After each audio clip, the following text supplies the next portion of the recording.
চলুন দেখে নেওয়া যাক কাঁচা কলার মালাই কোফতা কী করে তৈরি করা যায়। কাঁচা কলা আর দুটো আলু সিদ্ধ করে নিয়েছি, এখানে 2 চামচ লবণ দিয়েছি, 1 চামচ হলুদ দিয়েছি, আর একটু কালা জিরা আর পেস্ট, আদা লঙ্কা জিরা পেস্ট করে এটাকে চালের গুঁড়ি 1 কাপ আর 1 কাপ ময়দা দিয়ে ভালো করে মেখে নিতে হবে।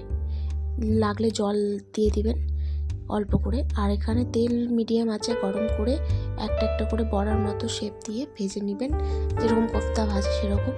তারপরে এখানে উল্টে পাল্টে ভেজে নিতে হবে লাল লাল করে। এখানে 2 চামচ তেল আর এখানে ওই আদা জিরা লঙ্কা পেস্ট করা দিয়ে দেওয়ার পর এটাকে ভালো করে কষিয়ে নিতে হবে, সাথে 1 চামচ লবণ আর 1 চামচ হলুদ দিতে হবে। দিয়ে কষানো হয়ে গেলে তেল ছাড়া ছাড়া ভাব হয়ে গেলে 1 কাপ ফুল ক্রিম দুধ দিয়ে দিবেন, 1 কাপ জল দিয়ে দিবেন। তারপর কোফতা ভাজাগুলো যেগুলো বড়া ভেজেছেন ওগুলো দিয়ে 2 মিনিট ফুটিয়ে নিয়ে নামিয়ে নিলেন। রেডি আপনাদের কোফতা।